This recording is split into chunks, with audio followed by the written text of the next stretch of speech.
pole bean teepee, and this soil, or this clay, is first year for us, and we can't grow into that. So what we decided to do was take Coast of Maine bags, and we put Coast of Maine soil, the Castine Blend, right on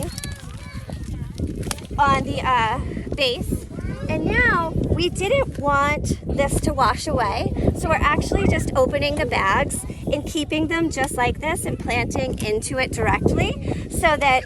it won't have wash off, and everything will be able to root directly in here and grow up the pole bean, and that way we'll be able to have some pole beans and cucumbers trellis at the end of our walkway here. So we're using Coast of Maine Castine Blend in the bag to help with erosion and to help add beneficial layers onto this clay, so eventually over the years it'll be plantable and not clay.